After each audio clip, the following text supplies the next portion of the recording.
Guys, it's Reagan and welcome back to another video. Today's video I'm so excited for because we're back with another year-end roundup, but this time, friends, we're chatting through all things cozy. That's right, we're gonna be chatting through my 2024 cozy favorites. My favorite cozy games, TV shows, movies, items I've purchased recently, books. You get the idea, we're going through it all. The creme de la creme of all the cozy things I've loved throughout the last year. So without further ado, let's go ahead and dive right in. The first category we're gonna dive into very deeply, of course, has to be cozy games. This year, I finally invested into a gaming PC. So I do have a mix of like Nintendo Switch games, which I am always playing, as well as some PC specific games. And I'll tell you what, it has been an absolute delight. First and foremost, I have to give a shout out to Baldur's Gate 3. This was one of my main motivating factors to finally getting a gaming PC. And wow, did this game absolutely deliver. And while this game is not technically cozy at all, I feel like you can definitely play with the cozy point of view. This is a story-focused, like very large RPG game that also uses the mechanics of like tabletop Dungeons and Dragons. It's very, very character-focused, and it's all about making decisions and progressing the story forward, and there's so many different branches to the tree of the game that you can explore and find out. I feel like given that the characters and just how immersive the game is, it can just be delightful. The difficulty of this game is super scalable. I personally play on the easiest mode, very story-focused, and it has just been an utter delight and blast. I love flirting. I love hanging out with my besties. I love adventuring. I love taking on various quests. Baldur's Gate 3, total delight. Put in so many hours in this game this year, and I will be putting in more in 2025. Another one of my favorite games has to be The Legend of Zelda: Echoes of Wisdom. This game was so cute and so much fun. This game follows our main character Zelda, and she basically has to save Hyrule, obviously. She has in this game, though, the ability to make these things called echoes, which are like items and monsters and like all different types of things. Basically, what makes this game so unique is that you have to use these combination of echoes to solve puzzles, progress in the map, explore, but like how you choose to use echoes and how you approach problems is completely up to the player. So it's a very creative game experience, and how I would play versus how you would play are all going to be completely different, though there is one known universal truth, and that is the best echo in the game. It is like universally helpful in so many different ways, but I was delighted by this game. Once I started, I could not put it down. I loved how it had a puzzle element. I loved how true it was to just the overall franchise, but I especially loved just the subtle idea and concept that just absolutely rooted the game and made it so unbelievably fun. I love echoes. I love Zelda. Another puzzle game I adored is called Paper Trail. This is a top-down puzzle adventure game following our main character who's leaving home for the first time to pursue her dreams. First and foremost, this game is stunning. It's set in this like foldable paper world, and just like the hand-drawn nature of it is amazing, but the mechanics are also so cool, and it feels so interactive as you're moving through it because you're basically like folding, sliding, shifting the map to move your character from point A to point B, and it just has this like origami quality to it that makes it so fun, but also challenging and engaging, and the story element of it is also like quite emotional. It's just a really beautiful game. I've played it through twice. I also have to give a shout out to Beacon Pines. This game in Baldur's Gate really made this year like the year of the narrative game for me. I just adored this game. This is a much smaller scale and approachable and cozy version of like a narrative style game. In it, we're basically playing as our main character, who is a young boy who lives in this small town, and there's sort of this mystery gripping this place, creating a bunch of havoc and danger and mystery. He, alongside his friends, are basically trying to save the day, and you're working throughout the game to select the right words to progress the story forward, but sometimes you run into hiccups, resulting in you having to go backwards to change again to a different branch to make sure you're able to save everyone you love in time. I played this during the fall season, and it was perfect. It had the perfect level of vibes. It was a little creepy, a little spooky, but very endearing and very cozy. And lastly, I do want to give a quick shout out to Animal Crossing. I played a lot of Animal Crossing only in the month of November. You might be able to connect the dots there. But I restarted my island in November, and it took over my life for about 4 weeks. It was the perfect escape and vacation for my brain. I really enjoy just the constant daily monotonous tasks that Animal Crossing was able to give to me. And I do want to revisit my island soon, but that was really a life raft for myself. So I just wanted to give a quick shout out to Animal Crossing too. Alrighty, now moving into some of my favorite cozy items. First and foremost, I have to just give a shout out to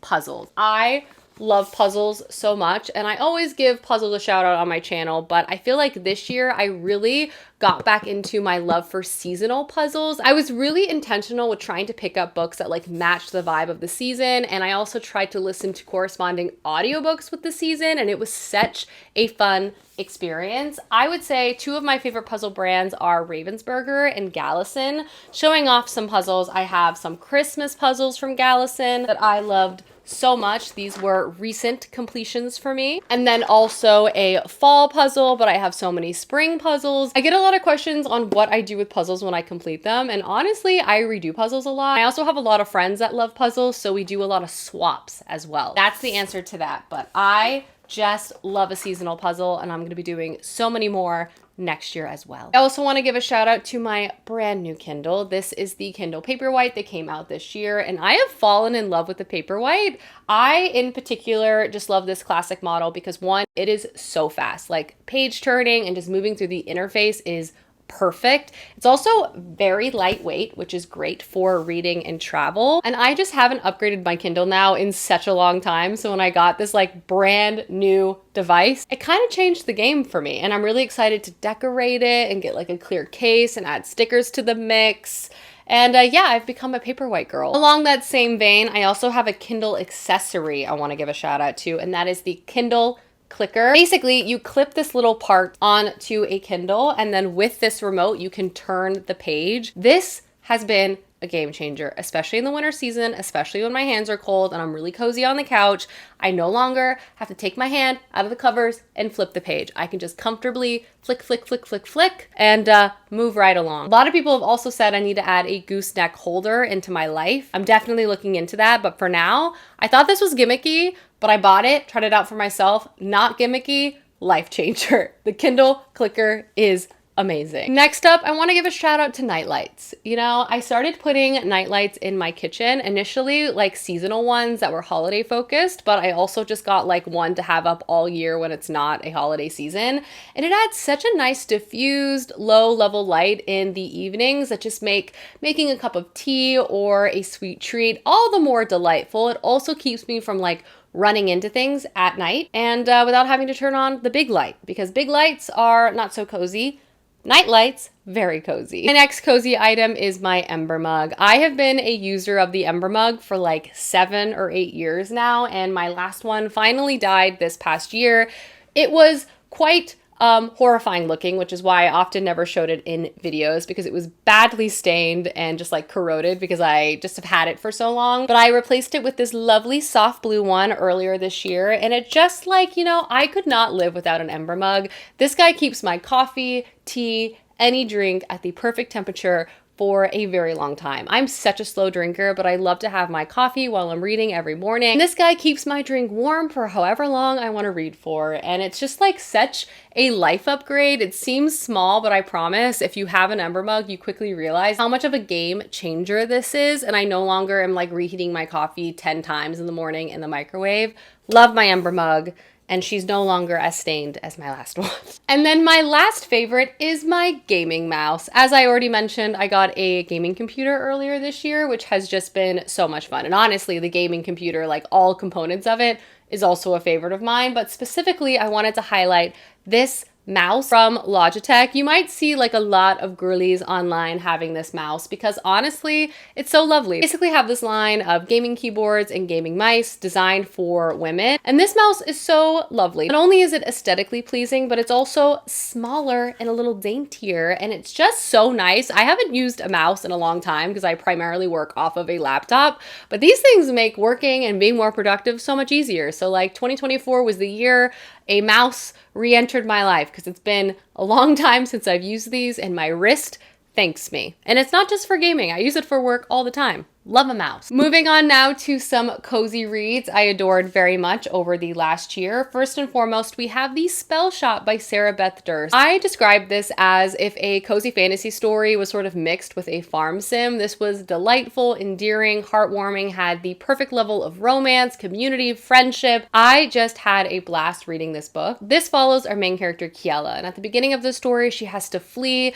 the city that she's lived and worked in now for many years. She's worked as a librarian vegetarian. She's a pretty isolated individual. She doesn't have many friends and she sort of keeps to herself. But after rebellion rocks the city, she basically takes as many books as she can carry and flees back to her like family's hometown, which she hasn't been to in a long time. From there, we watch her begin to fix up her childhood home. The only companion she has is like a talking plant who's very funny. And a very handsome neighbor also begins to show his face around her place, which she initially struggles with.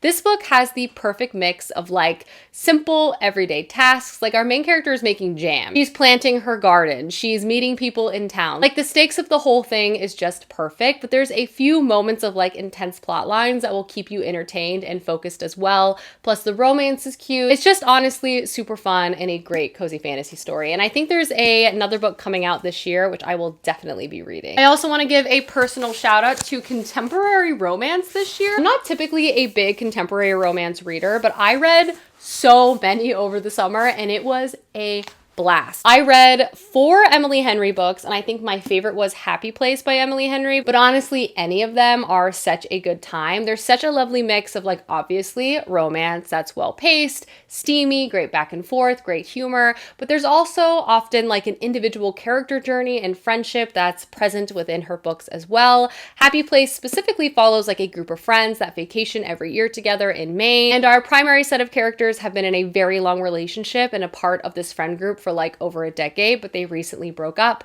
but they're trying to keep their breakup a secret from their friends. It's all so very angsty and I loved it. I also devoured all of Abby Jimenez's like summer romances that are a part of the same series too, and these were so much fun. I will say Yours Truly and Just for the Summer are my 2 favorites. This is like enemies to lovers letter writing situation, which was great. Just for the Summer is like 2 cursed individuals who begin to fake date, and also has a lot of like family dynamics and just like emotional yearning as a part of it as well. Then the last cozy focused story I'm going to feature is the Murderbot Diaries by Martha Wells. This is a sci-fi series that primarily is a collection of short stories, though there is one full-length novel. To me, this is like very cozy, and it is just like the perfect mix of like delightful, endearing character work and a character you will like deeply root for, with also like a very intense sci-fi plot line. Like this has stakes and danger and like emotional plot movements. It's not at all technically a cozy story, but I feel like it leans into some cozy aspects that just makes it so wonderful. Basically, we follow our main character Murderbot, who at the beginning of book 1 has basically hacked its own mainframe. Therefore, it is now in control of its own like commands, life, psyche, these types of things, but it's trying to still pass as a typical Murderbot. It also works for a corporation that provides security for humans that are traveling to like very dangerous planets. It doesn't really like humans, but it's like begrudgingly continuing to fulfill its role so it can pass as just a standard old robot. It really just wants to watch its favorite shows and movies. Murderbot is probably depressed, and you begin to see Murderbot over the course of this whole series like make friends, try to unlock and unpack its past, like make decisions and grow. It's just so great and like intense and action-packed. But my favorite parts truly are all the character elements of this, and they're just so delightful. Next up, we're gonna move into television shows. I love TV. In particular, I love doing cozy gaming and watching TV. The first 2 shows I'm gonna chat about are K-dramas. I fell back in love with K-dramas this year, and it has been just the best. First and foremost, Hospital Playlist. If you have never seen a K-drama before, watch Hospital Playlist. I don't even like medical dramas, but like the 2 seasons of this show altered my brain chemistry. Clay and I were obsessed. We watched, we cried, we fell in love. We talk about this show like almost every day since finishing it months ago. We love the characters, the writing. It's so wholesome and endearing. It's about friendship. It's about connection. I just love Hospital Playlist so much. It's basically following a group of friends who have known each other since college. They're now all doctors working at the same hospital, and they're also like in a band together. It's a slice of life story. So you're watching them do their job, and you see them alongside their coworkers. You see their friendship. You learn about their past. You see other characters enter their life. It is just like the sweetest, most heartwarming thing you will ever see. I love Hospital Playlist so much, and I don't even like medical dramas, but I loved this show. Another K-drama that I just fully recommend is Lovely Runner. This is just the cutest rom-com. It also has the perfect dash of like fantasy and the supernatural. By the same writer as True Beauty, which is another favorite K-drama of mine. So if you love that, you will definitely love this. Basically, it's all about like fated love. There's a little bit of a time travel element. There's like a coming of age element. It is just so sweet. Clay also loved this very much. Highly would recommend Lovely Runner. I obviously have to give a shout out to my reality TV loves. If you know me, you know that cozy gaming and watching reality TV is probably one of my favorite activities of all time. So I want to give a shout out to the Love Island USA cast. Summer would have not been the same without Love Island USA this year. They were so rootable and entertaining. The drama, the angst, I follow most of them on TikTok and Instagram. I just adore them. This was one of the best Love Island seasons I have ever seen across any like location of this franchise. It was a thing of beauty, and I'm hoping lightning strikes again because I cannot wait for this summer to start watching once again. But Love Island USA this year was truly top notch. I also want to give a shout out to the current season of The Real Housewives of Salt Lake City. These ladies continue to deliver year in, year out. No season has ever been boring, has ever been bad. They're always 5 out of 5 star. Talent. They're just talented. The new people this season bring in the drama, bring in the entertainment. I love it all. I love The Real Housewives of Salt Lake City. I think it's the strongest franchise, and it has been now for years. Summer House this year, stunning. Paige continues to carry Bravo on her shoulders. She's funny and cool and fashionable. Give her every spinoff she could ever want. And lastly, I also want to give a shout out to the newest season of Survivor. I thought the seasons of Survivor were quite good this year. I really would love, to have themes, 2 tribes again, and maybe some cast members reprise. But even with those sentiments, as a lover of this series, I have been quite pleased with the most recent winners and seasons themselves. I found them to be very entertaining, and I was really pleased with how everything sort of unfolded. So, shout out to Survivor as well. And then the last category is movies, and I'm gonna be so honest with you guys. I barely watched any movies this year. I don't know what it is about me, but like, tell me we could watch 16 hours of a K-drama, I'm game. Tell me you want a marathon, 15 episodes of a television show over a weekend, I'm down. Miniseries, yes. Reality TV show, of course. A 2-hour movie, no way. I don't have the attention span for that. I will say I did see Wicked, and I saw it in theaters, and I loved it. I loved the music. I loved the film. I loved the acting. I loved the colors. I loved the sets. I loved the costumes. And so I feel like Wicked reminded me that movies rock, and I need to see more of them in theaters and in person. And I have kind of a list of some movies I want to see that came out from this last year. The first is The Wild Robot. I love animated films, and I just only heard amazing things about this. And then I also really want to see Thelma. It looks really funny. So just the type of movie I would really enjoy. But honestly, I can't really recommend too many movies in my favorites for the year because I barely watched any movies this year, and that's just how it goes sometimes. Alrighty guys, those are my 2024 cozy favorites. Again, big shout out to this video's sponsor, which is Merit Beauty. Again, I will have all the products I featured as well as some discounted sets down below if you guys are interested in shopping. But thank you so much for watching this video, and I will see you soon with another one soon. Goodbye!